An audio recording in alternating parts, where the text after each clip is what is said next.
Olá, meus amigos, sejam todos muito bem-vindos ao canal Politizando. Eu sou o William Jacob e vou trazer nesse vídeo os números da pesquisa Datafolha que saiu para o governo de São Paulo e também o Instituto ouviu os eleitores sobre a preferência deles para a presidência da República. Eu vou trazer tudo isso, mas antes eu quero pedir a sua ajuda para que se inscreva aqui no canal. Ativa aí as notificações desse sininho para que você seja informado sempre que um vídeo novo for publicado.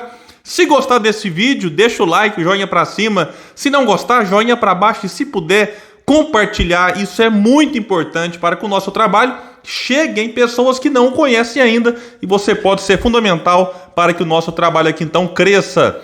Bom, pessoal, é o seguinte, o Datafolha ouviu 1.806 pessoas, entre os dias 28 e 30 de maio. Tem uma margem de erro de 2 pontos, para mais ou para menos.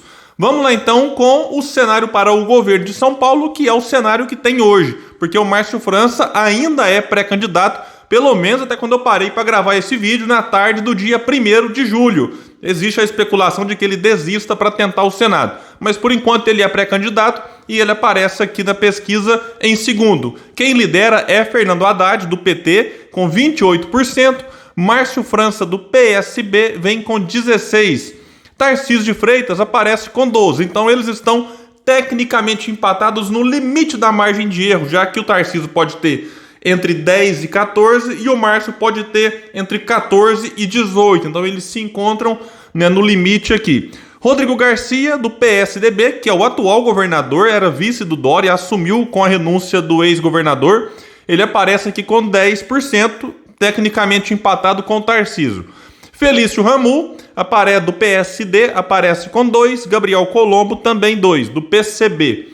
Vinícius Poit, que é do Partido Novo, tem 1, o mesmo de Abraham Weintraub, que é do PMB, Altino Júnior, do PSTU e Elvis César, do PDT. Inclusive tem aqui no canal uma entrevista com Elvis César, quem quiser assistir, foi feito nessa semana.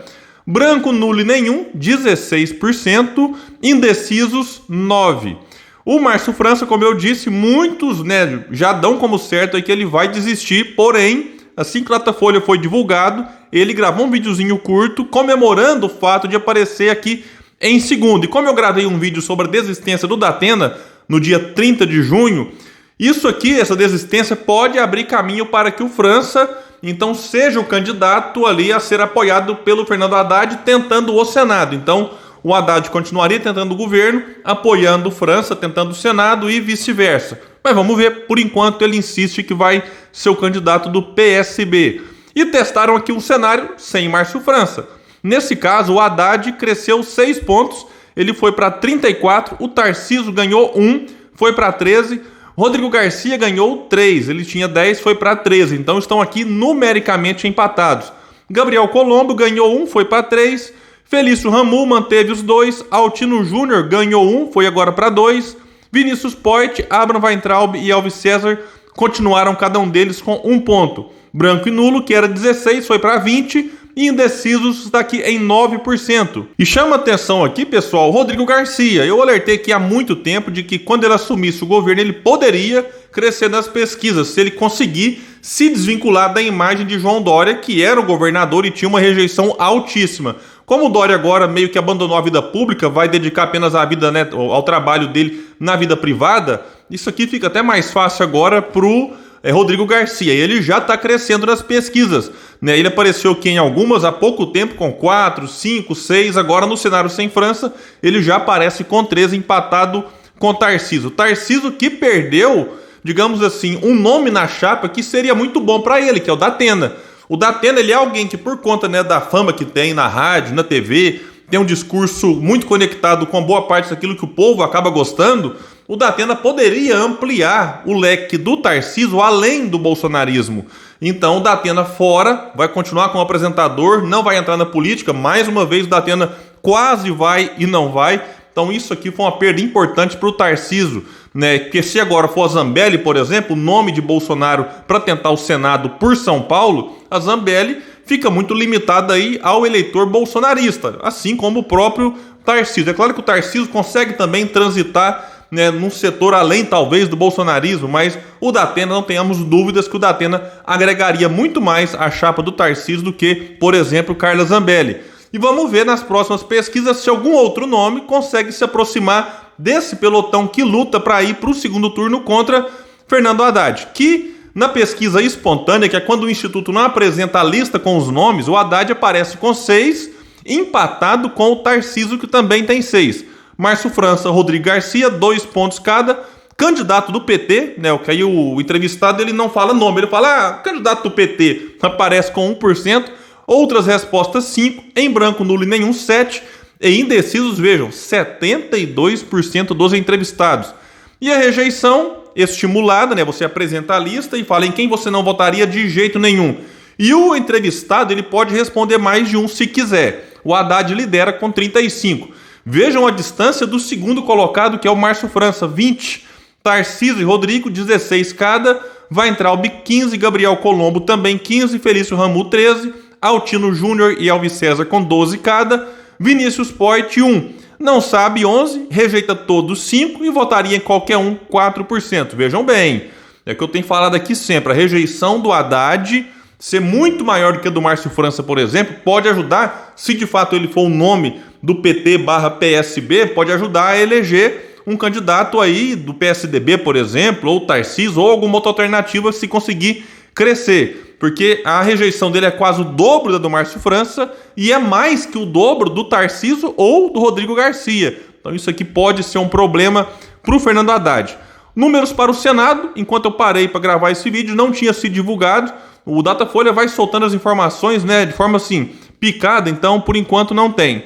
Agora, a pesquisa para a presidência da República lá no estado de São Paulo. Lula lidera com 43, Bolsonaro tem 30, Ciro Gomes aparece com 8, Simone Tebet 3, Janones 2, Vera Lúcia, Pablo e Felipe 1 ponto cada, Sofia, Leonardo Pérez, Eimael, Bivar, General Santos Cruz não pontuaram, branco e nulo 9, indecisos nesse caso aqui 2. O Instituto não divulgou a pesquisa espontânea, que é aquela que tem trazido um número muito alto de indecisos, porque como muita gente sabe, hoje existe essa chamada polarização em que o atual presidente e o ex-presidente, por serem muito conhecidos, não é só muito conhecidos, assim, não, conheço, porque basicamente boa parte deles aqui também tem um nível de conhecimento interessante. Só que Bolsonaro e Lula as pessoas conhecem mais, enquanto outros pré-candidatos, Ciro, Tebet, Janones, né, eles às vezes conhecem de ouvir falar, conhecem pouco,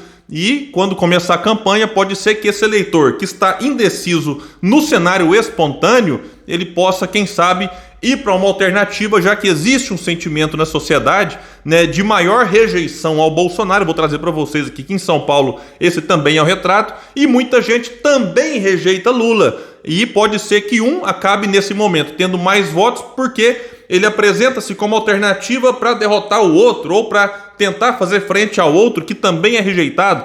Então tem muita gente, né, fazendo essa escolha de menos pior ou mal menor no primeiro turno, mas quando a campanha começar, tudo indica que inclusive o João Santana, que é o marqueteiro do Ciro, vai tentar trabalhar essa questão para que o Ciro, que é o terceiro colocado aqui, se consolide como uma alternativa capaz de ir para o segundo turno.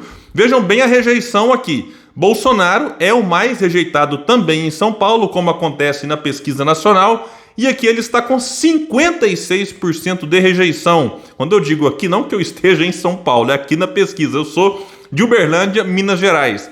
Lula é o segundo mais rejeitado, 43%, e Ciro Gomes vem em terceiro com 28%. Os outros são menos conhecidos, então é natural que sejam também menos rejeitados. Agora imagine um segundo turno em que quem for vai vencer por ser menos rejeitado que o outro, como acontece agora com o Lula. Ele aparece vencendo o Bolsonaro no segundo turno, boa parte disso porque as pessoas rejeitam mais Bolsonaro do que o próprio Lula. E eu acho que você ir para o primeiro turno com essa escolha é muito ruim. A gente tem que votar em mal menor ou menos pior no segundo turno se o preferido da gente não estiver lá. Então, se você que me assiste gosta das ideias do Ciro, gosta das ideias da Simone Tebet, do Janones, da Vera Lúcia, da Sofia, de algum outro pré-candidato, né, vote nesse candidato no primeiro turno e se ele não for para o segundo, né, aí lá sim você escolhe um outro nome aí, mas essa coisa de votar em mal menor no primeiro, eu acredito que, sobretudo no cenário que nós estamos vivendo, não faz bem. A pesquisa também quis saber sobre padrinho político, né? Se a influência de Lula ou Bolsonaro é importante para definir quem vai ser o candidato que essa pessoa vai escolher para ser o governador. E vejam que Bolsonaro também não é um bom padrinho. Isso aqui é uma péssima notícia para o Tarcísio, que tem a esperança talvez de crescer grudado no Bolsonaro. Vale lembrar que o Tarcísio não é nem de São Paulo, ele é do Rio de Janeiro, mas também fez a vida dele no Distrito Federal e agora é candidato lá ao governo do estado de São Paulo. Você candidatar ao governo é uma tarefa realmente, né, digamos assim, de muita responsabilidade, e ele está sendo muito criticado e muito cobrado por isso, diferente de alguém que tenta se candidatar para deputado federal, enfim, que às vezes não tem vínculo com o estado, mas vai lá, e muita gente dá um desconto nesse caso, mas para o governo realmente o Tarcísio vai ser bastante criticado por isso. E vejam aqui que não votariam de forma alguma em um nome apoiado por Bolsonaro 64% dos paulistas. 17% talvez. E outros 17% com certeza seguiriam a indicação. E 2% não souberam opinar. Ou seja, 17% se Bolsonaro falar assim, vota nesse, vai lá e vota. Mas 64% se Bolsonaro falar, vota nesse, aí é que a pessoa fala, beleza, então esse eu não quero. Realmente situação difícil lá. Lula, vejam bem aqui, não votariam no indicado por ele 51% dos entrevistados, enquanto 23% talvez, né, votariam e 24% com certeza votariam no nome indicado por Lula. Isso aqui também mostra que o eleitor paulista não vai simplesmente aderir a essa ou aquela, né, insistência desse ou daquele candidato à presidência. E o Instituto testou também a influência de Alckmin. E vejam bem, 53%, né, jamais apoiariam o nome do ex-governador, né, e esse nome lá será o Márcio França, que é do partido do Alckmin, ou vai ser o Haddad? Vejam que situação está lá em São Paulo. 29% talvez e 13% votariam com certeza. A gente percebe que o Alckmin, nesse movimento de se vincular agora ao Lula e ao PT, que ele criticava até ontem, né, chamava Lula de criminoso, querendo voltar à cena do crime, que Lula preso era bom para a estabilidade do país, né? Então essa mudança, né, de postura do Alckmin me parece que fez com que ele perdesse boa parte daqueles que tinham nele alguma confiança. Pessoal, então é isso, eu fico por aqui insistindo sempre, quando a gente fala de pesquisa, não sinta pressa para definir voto agora para nada, né? Avalie os candidatos, as propostas, as ideias e a partir disso defina quem que você quer para assumir os cargos que estarão em disputa nessas eleições. Pessoal, então eu fico por aqui. Agora sim, um abraço, até mais. Quem puder, compartilha esse vídeo. Vamos trazer mais pessoas para o canal Politizando, porque aqui a gente luta por um Brasil melhor. Valeu!